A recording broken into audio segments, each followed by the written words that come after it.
Welcome to the podcast of MotorWeek, television's original automotive magazine. MotorWeek is made possible by Lucas Oil, TireRack.com, and RockAuto.com.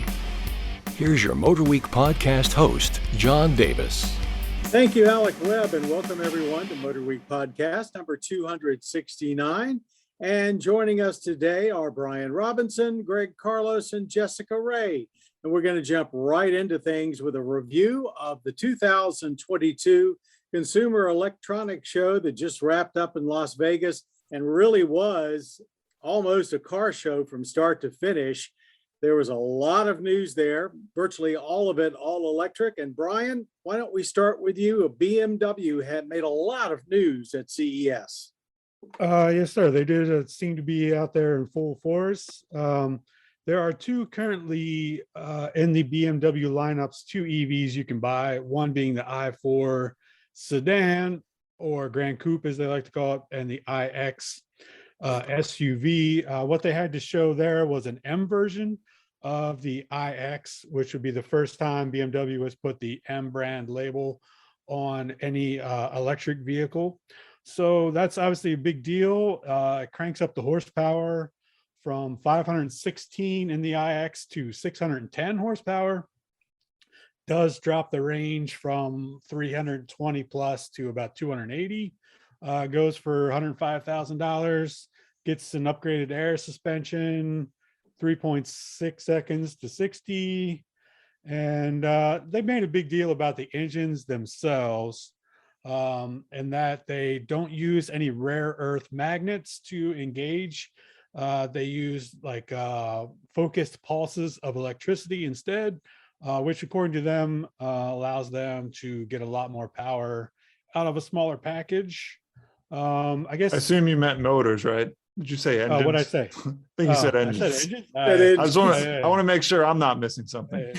No, definitely electric motors. My bad. That'd be awesome, a dual engine. Yeah. Well, that's the i8, but that's another story. But as far as the iX itself, this is the M60 is the name, and it's physically about the size of an X5, but has the interior space more like the X7, just because of the way everything's laid out. It does still weigh 5,800 pounds, and it does have a few M type, like the brake calipers are the blue M ones, special wheels, but it's not. I think some people were looking for it to be like really flashy and boy racer-ish, and it's not that at all. It's pretty subtle for BMW, actually. The iX itself, has been a little bit controversial because of the look. What did you think of it? It's interesting. It's obviously got BMW's big twin kidney grill face, which has like the self-healing matrix on it, which is a whole nother thing to get into. But it looks kind of, if you remember the i3, their first EV, it has that same kind of look in the rear, but obviously much bigger. It looks more like an X5 in that regard. Would you call it attractive? Anybody? Not in my eyes. Beauty's in the eye of the beholder, but this beholder does not think it's beautiful. I don't think it's terrible. It's not an ugly car, but it's not a good looking car. But I kind of wanted to comment on the interior a little bit, and I'm looking at it through pictures. I have not seen it in person. And the other German manufacturer, major German manufacturer, Mercedes, is coming out with EVs, obviously, EQS namely. And if you look at their interior, I mean, it is just magnificent with how big the screen is that spans essentially the entire dash of the car. There's still a ton of buttons and everything. It looks, whereas everybody seems like minimalism is like a buzzword now. I think Mercedes went the other way, but now BMW is sticking with minimalism, which has always kind of been their thing with like their eco cars going back to the i3, the i8. So you do have like a wide spanning two screen setup that goes from the gauges to the center screen, but that's about it. Like there's not a ton of buttons. The The steering wheel looks fairly clean. Even the center console where you'll have iDrive and everything is, I mean, relatively clean looking. So I think it's while it's not as visually striking as what you get in Mercedes, I think it still kind of has like a good clean look to it. Yeah, You know they what? made it. Go ahead, Brian. They made a point when the iX came out originally of calling it shy tech. Like all the tech is there, but they go to great lengths to hide it behind the scenes. Yeah, there's no speakers. They're integrated in everything. The seats and the door panels. They have buttons that don't actually look like buttons, and stuff like that, just to keep it in the background. I mean, really, that was the trend that I guess Tesla, for lack of anyone else, made popular. What I was getting at when I was talking about the visual, whether or not it's attractive, it seems to me that the people that are buying this level of vehicle over $100,000 not only want to show off the technology, but they want something that's striking to look at, that people will notice, not something that people will say, ugh, what's that? So I just wonder, especially in BMW's case, if the look of the iX is a mistake or not, but who knows? I think you have a good point there, John, because I think we've said the same thing about the EQS. Don't necessarily think that's the most attractive vehicle, but it's quite striking. And when you see it, it looks kind of like nothing else that's on the road. And I also think that the iX is similar in that vein. Like, it does not look like anything else on the road. Now, you know that it's a BMW, but it's just very unique in that it's so angular and I haven't seen it in person. I can't wait to see it in person, because I feel like a lot of times a car wins me over when I actually see it in person. And I think that the iX will do that. And I also think it's just sort of interesting because it's one of those things that I can't wait to drive it as well, because with the AMG EQS, in the same vein of how does BMW take the M, which, you know, is known for its high performance, and translate that into an EV? And so it's kind of the battle of the two high performance arms to who can do it better in translating, right? And who can preserve the most of that AMG or M feel? I guess this one would technically not go up against an AMG though, right? Because of, I mean, their naming scheme is so confusing now, but if it were truly a AMG, like a Mercedes AMG top of the line performance competitor, it would be named something like the iXM. Like their SUVs that are M's are the X5M. This being an iX M60 is more like an M235i, which is the middle. Like, right, exactly. Almost an M, but not quite. Yeah. Well, which probably says they've got something else in store. Oh, for sure. But once going back to the styling, John, to your point, one thing is for sure is that you will have an opinion on it when you see it. I don't know if it'll be a good opinion or a bad opinion, but I think it does portray a futuristic electric look to it, for sure. And then just my last final piece is that the steering wheel is what you'd expect in a futuristic vehicle. There is like nothing round about it. It's not quite a Tesla yoke. But there's like all kinds of angles. It's a flat bottom. There's like, it starts round and then it juts out to the side. So it's definitely an interesting looking steering wheel.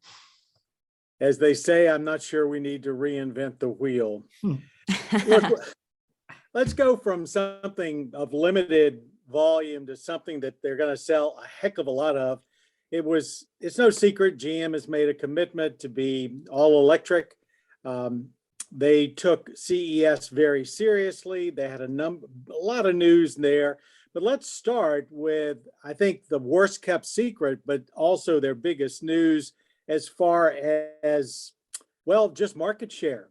They introduced the 2024 Chevrolet Silverado EV. Greg, was it more or less than what we expected? And how do you think it stacks up against, say, Ford and even Rivian?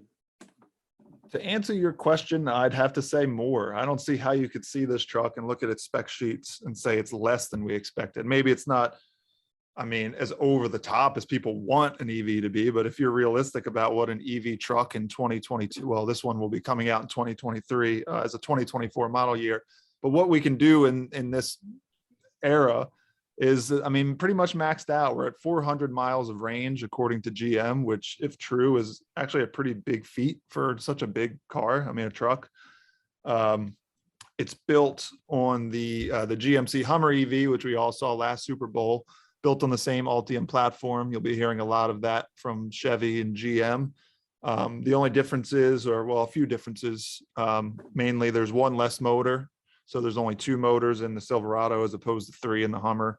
All-wheel drive, as little as 0 to 60 in 4.5 seconds with the RST model. But what I found interesting is that they are coming to market first with a WT model, which stands for work truck, which means their like Workman edition will be the first all-electric Silverado to market, which I think is definitely a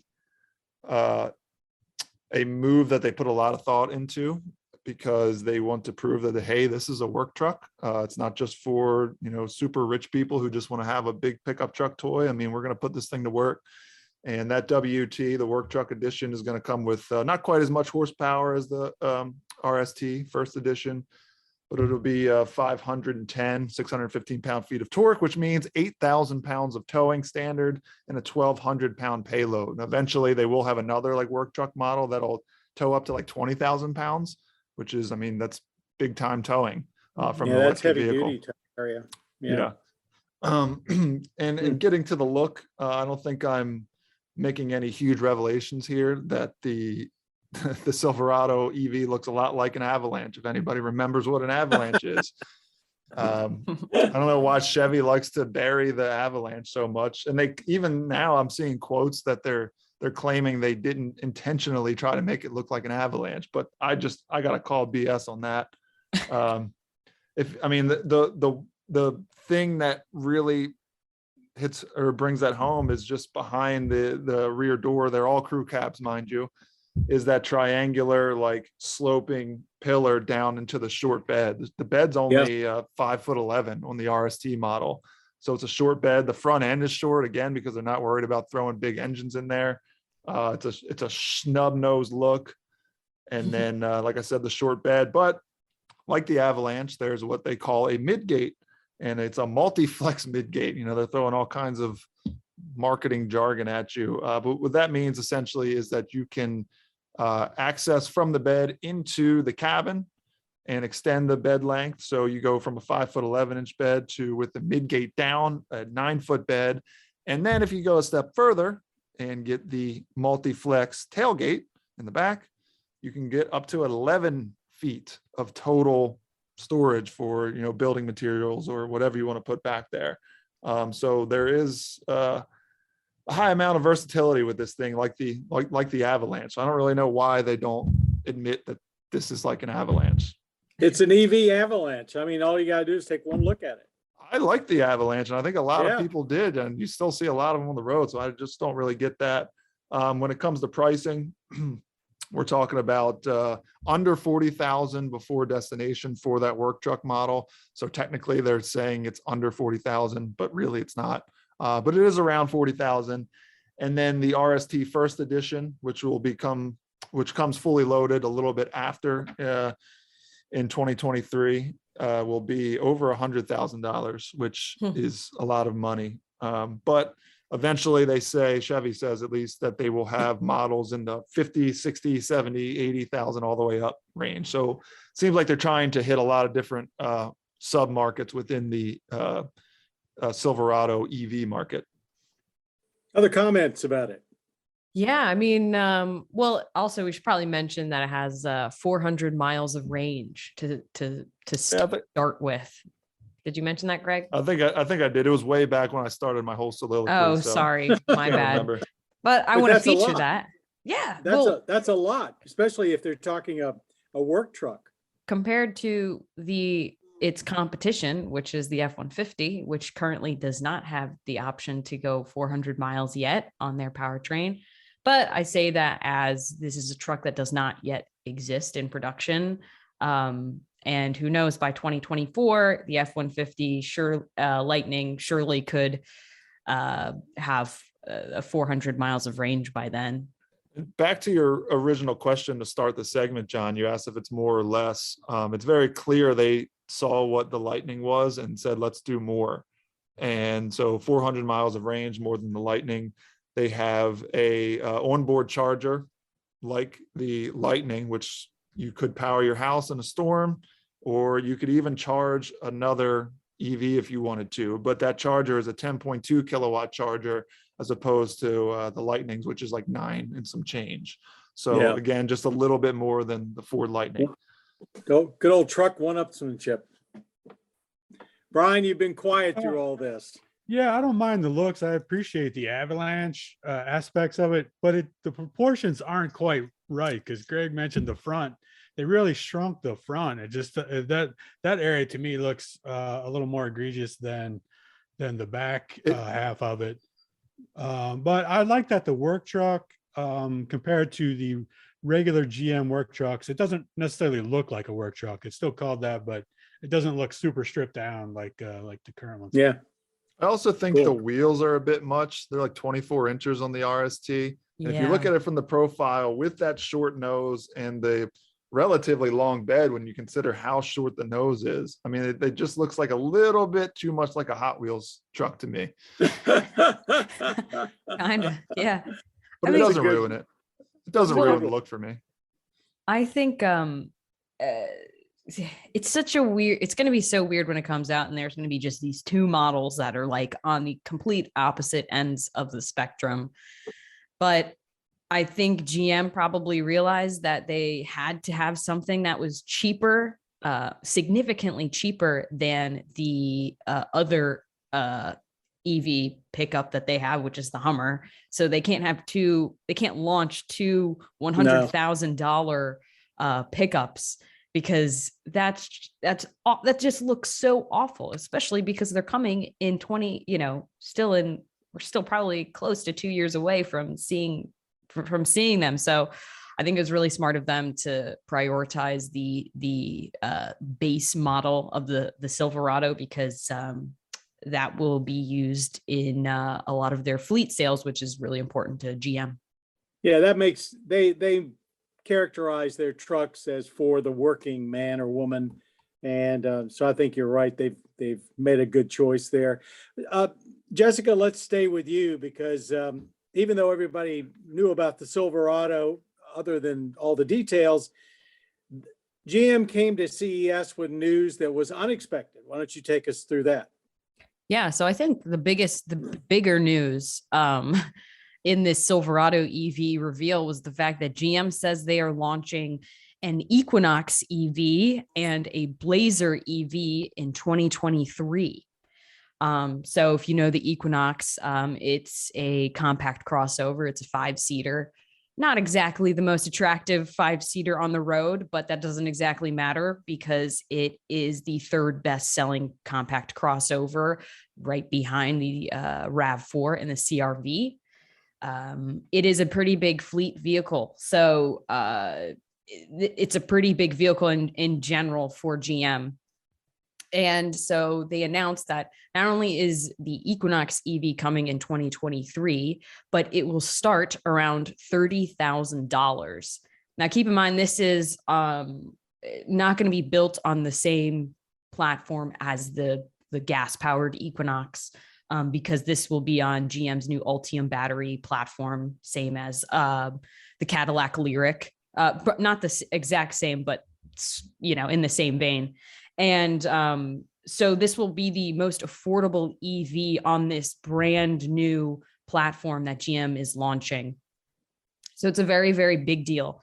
And they gave us pictures. We can see what the Equinox EV is going to look like, and it looks amazing. It looks phenomenal. It looks exactly like what the Bolt EUV should have looked like. It's following the styling, very similar in the front with the Silverado EV. You can clearly see where they're taking styling cues from with Chevrolet's future. But just overall, just its silhouette is so attractive, because if you've seen an Equinox in person, and like I mentioned before, it's not the most attractive looking crossover on the market. And we even had somebody was like, are they going to redesign the Equinox to follow these styling cues that we've seen on the EV? And probably not, because they're completely different platforms. But it certainly would prove to be a much better looking vehicle. But I mean, like I said, this is a much bigger deal, because this is a vehicle that people know of.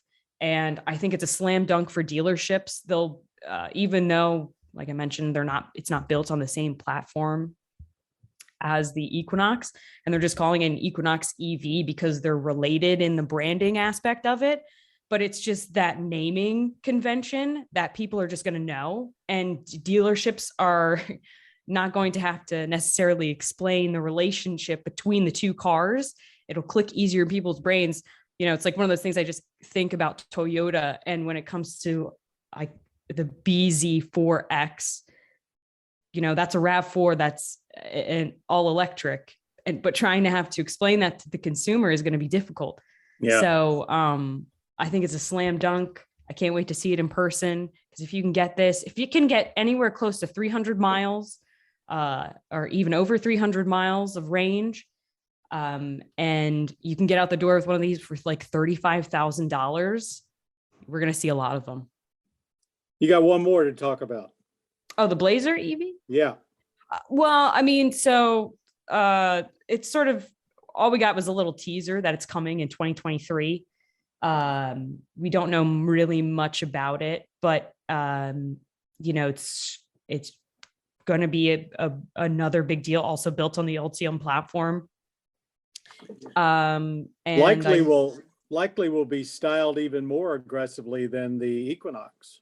Probably. I mean, I wouldn't say necessarily that the current Blazer is unattractive. And I think I would say that the current Blazer is probably more attractive than the Equinox and is pretty sleek on its own. So I agree. They're on the right track with that. And certainly styling for an EV version is going to be even more so. And of course, you're probably going to have a lot more space in the EV versions of either of these, you know, with a frunk, and with just being able to use more room interior cabin wise.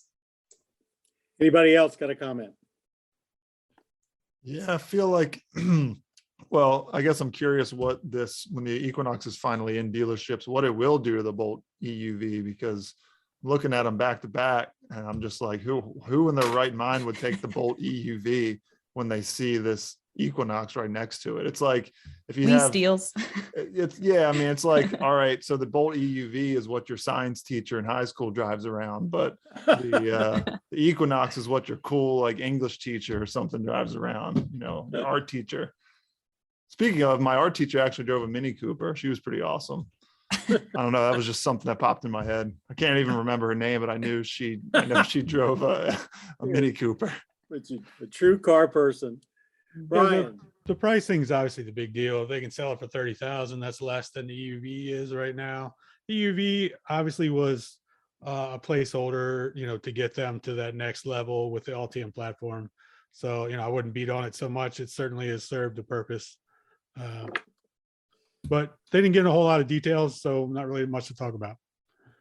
There was one more vehicle that I took big note of at CES from the Chrysler folks, Stellantis, and we'll get to that at the end of our podcast. But why don't we move now on to a lightning round where we all basically get to chime in for 30 seconds or however long we want. And this also is surrounds a CES story. So let's see, BMW, they unveiled what's called the iX Flow at CES, where you get to, at least down the road, change the exterior color of your car with the touch of a button. So what do you guys think of this new tech? Is it smart? Where could it lead? What about being able to have a car that's a true chameleon? I mean, it's pretty awesome on the surface. I think if you just take it for what it is right now and be like, wow, that's pretty cool. We see it in, at least I've only seen it in video. So I always like, I know it actually happened in person, but there's always a part of me that's skeptical. And it was like, nope, they're tricking me. That's not exactly what's happening. But by all accounts, it is actually happening. People are changing the color of this car. But my cynical side says eventually BMW will make money off of it. More money, I should say, than just the original upcharge of buying it. Then they'll release new colors that you have to pay for or subscribe to, or, I mean, God, we see what happened with Toyota when they tried to, or they claimed it was a mistake, and I'm getting off topic here, but when they made the remote start a subscription-based service, which is just absolutely ridiculous. Yeah. And I think their stance right now is like, oh, well, it was never intended to be that way, which I find hard to believe. Anyway, that's what I could see happening with this technology. Yeah, I love it. I mean, I'm always looking for ways to grab attention and one up my neighbors. So yeah, if I could change my color of my car every day, it's like the ultimate thing for me. It's interesting because I've heard that the technology is the same technology that you get in e-readers, because it changes the color from, it's not an actual defined hue. It's just either white or like gray. It's very gray scaled. But no, I mean, it's certainly interesting. I have to say though that the regulators may not enjoy it. I can imagine that maybe once this is popularized, that there will be rules against it. In other words, if somebody is, say the police are trying to pursue a vehicle, they won't be able to say, hey, it's a blue BMW, not necessarily. Yeah. I mean, they're so picky about even just license plates. They're so picky about so many things on cars. Changing your color, I don't know. Well, then we're setting ourselves up for the ability to then hack it, and then police or law enforcement, once there's chasing in this theoretical car chase we're talking about, they would be able to send out a signal, and it would change the color of the car to flash bright red. Be like, here I am, come arrest me. Oh, that's an extension I hadn't thought about. Also, the insurance companies are going to have a fit. Can you imagine what it's going to cost to repair? Oh, you know what? That's so true, Greg. You have such a great point, because they do that with those like e-license plates now. If you've seen those, it's in that same vein. So yeah, no, we'll see what happens. Technology certainly needs to move forward, but we've all been beaten down by the man, because this is where we started by talking about a cool piece of technology, and now we're like, well, the insurance company, and then this and then that. I know, I'm sorry, I'm the realist. Yeah, well, I think that's part of our job, unfortunately, is bring things back down to earth. Speaking of which, Bruce Lentz has sent us a question through Facebook. Let's take a stab at it. When electric vehicle range is computed, is it done with city driving, mixed, highway? What is it? And if it's highway driving, at what speeds? He says he knows that many states in the East have lower speed limits than out in Colorado and Western states, where, of course, the range might be affected more by speed. So how does the EPA come up with EV range? So this was such a cool question. I was so glad somebody asked it, because it made me do some research into how exactly the EPA tests EV range specifically. It's a little bit different than their normal testing, not completely totally different, but a little bit. And so essentially what they consider the range is they will they'll fully charge a vehicle, they'll leave it overnight, and then they do their testing. And so range is considered a combination of the city and highway driving. And that is 55% city and 45% highway. And so they wouldn't worry too much about the speed limits on the roads in Michigan, in where they do their testing, because all of their testing is done within a laboratory on simulated roads. And but they do go up to speeds as fast as 80 miles an hour. And like I said, this is such a great question, because as we know, the more highway driving you do in an EV, it's different than when you're driving an internal combustion engine. You're not getting better fuel economy, you're getting worse. And so that's kind of how they test it. They charge it up, they do their testing, and it's a combination of both, which is also why if you do like 75% city driving and do 25% highway driving in an EV, you can beat the EPA estimated range. They also put in a fudge factor, don't they? I think they multiply the final results by, I think it's 0.7. Mm-hmm. So it'll get more realistic because the dyno numbers are way up there. Mm-hmm. Yep. Anybody else have anything to add to this, to Bruce's question? I would say, especially with the European cars, when they're brand new, the manufacturers like to come out and say what their car will get on the European cycle, which is usually more generous. So if you are in America and you're curious, take what you see from Europe with a grain of salt, because they're generally they're rated a little bit more favorably over there. And the EPA is almost always, or probably 100%, more strict with it. And the mileage will be less. But then you have to take that with a grain of salt, because also I feel like we've beaten the estimates sometimes just by being a little bit more careful, honestly. Because almost across the board, you'll get into basically any EV, and I guarantee you at a full charge, it'll say more than what the EPA says it has a max range of. Yeah, you experienced that in the Taycan, right, Greg? Oh, yeah. I mean, the EPA really smashed the Taycan. Porsche was not happy with their rating at all.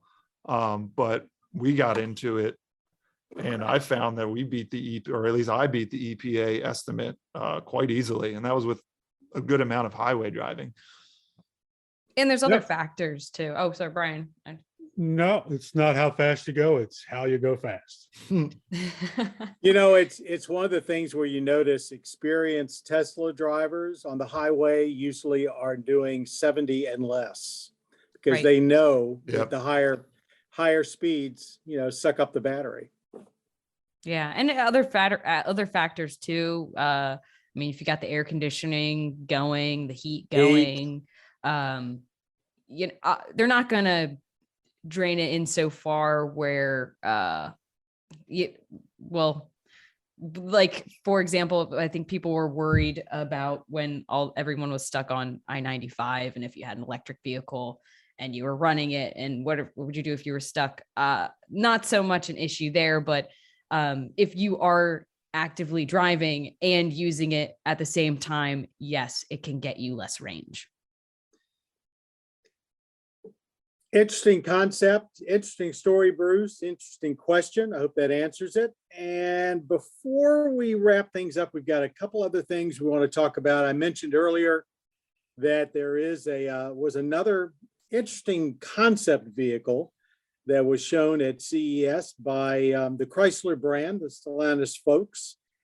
And it was the Chrysler Airflow. And it's interesting because Chrysler used it to make an announcement that the brand is going to go to be a full EV brand within the old Chrysler Group umbrella. They kind of got everybody a little out of joint when they said this beautiful car that they showed is not what they're going to actually produce. So what did you make of the announcement? Is there less there than meets the eye, or what?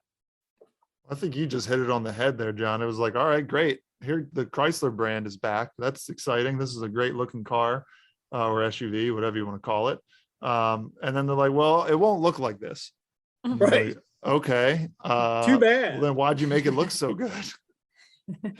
Also, John, if I'm not mistaken, it shares the name with like a 30s car, Chrysler, wasn't it an Airflow?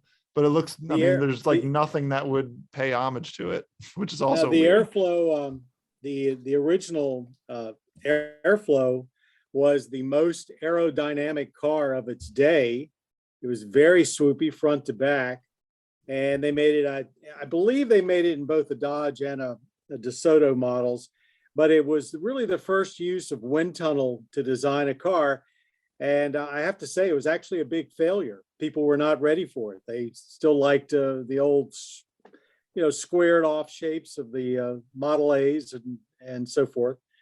But yeah, it's an interesting revival of a name that virtually no one younger than myself probably remembers. Mhm. Well, I don't remember. I should say I don't remember it firsthand. Go ahead, Brian. Yeah, I think people are definitely familiar with the name, and I guess it's appropriate in that it's basically just a lot of hot air going on about what they may or may not do and what it may or may not look like. That's why he's the writer. Well, when Stellantis took over, they made it clear that every brand within their big umbrella now was going to have to show that it had some plan for the future and had to be worth something, or they were going to discontinue it. And I'm sure the folks at Chrysler said, with only the 300 and the minivan left, we're in danger. So they've done something to stake out their territory for the future. So good for them. I hope it works. I'd hate to see that name go away. I think it's a cool name. I think it's a great name for an electric car. Yeah. It's definitely a bummer they're not going to make it so that it looks like that.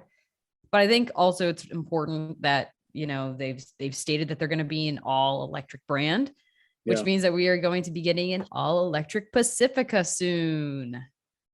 And that should probably do very well if they can put the range in it. It shouldn't. I think that's the first confirmation that we've gotten that a minivan's going EV. I don't think anybody else has said anything like that. I mean, they're the only ones. Well, actually, I can't say that. They are not the only ones. They're the only ones that have a plug-in hybrid. And the other more sort of fuel efficient one is the Toyota Sienna, where they've moved to a pure hybrid. But that Toyota, I can't imagine Toyota has any immediate plans to go all electric with that. Are we sure we want a fully electric minivan? I mean, I don't know about other people, Greg? but I feel like, well, I mean, I like minivans, but also kids are loud.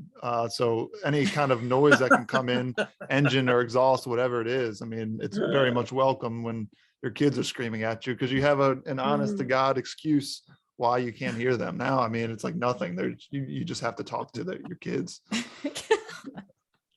I know we didn't have the Sienna in when you had your second, so maybe we have to get one of those in again. I can't wait till our Carnival shows up, man. I don't think I'm going to give that to anybody else on staff. I'm just going to throw my car seats in it, and you guys are just going to have to deal with it. The one thing about an EV minivan, they may not be able to do their fold into the floor seats. That would be a huge deal. Point. It's just they don't. Yeah. You're right, because they can't do it on the hybrid Pacifica. Yeah. It's a good point. Say, look, before we move into and see if anyone's got a rant and rave, just about an hour or so before we started recording this podcast, they announced the 2022 North American Car of the Year Awards. 60 independent journalists, of which I'm one of them. So I have a soft place in my heart for NACTOY. But they've announced their awards for Car, Truck, and Utility of the Year. Car of the Year, Honda Civic, for a lot of obvious reasons. Good value, great looking vehicle, fun to drive. Their Truck of the Year is the Ford Maverick, the new compact. And their Utility of the Year is the Ford Bronco, not the Bronco Sport that we gave an award to, our Driver's Choice Award last year, but the Bronco. Any comments on any or all of those? Good choices? Big year for Ford with and utility. It's hard to argue with Honda Civic, though. I mean, that nothing here really shocks me. I'll say that. I think it's all. I don't want to say conservative. I just think it was a little bit predictable. Yeah, the Civic in a year where there were a few actual cars to come out. Civic was certainly the best of the crop. Maverick as well. New compact truck. Certainly looks more truck-like than the Santa Cruz. And I think that was probably part of it. The hybrid powertrain, definitely a big part of it. And $20,000 to start. That's insane. And the Bronco, it's cool. I think it's certainly got a lot of hype. I'm not sure it was the best utility of the year. Yeah, I think the Maverick might get a little bit of grief because there's so many people that just say that's not a truck. It's not a truck. It's not a real truck. but it does truck-like things. So Sure does. And they That's said true. that about the Honda Ridgeline too. And it's more truck-like than the Lincoln Navigator, which won a couple of years ago. Good Leeson has a memory. bet on it. Good memory. Good memory.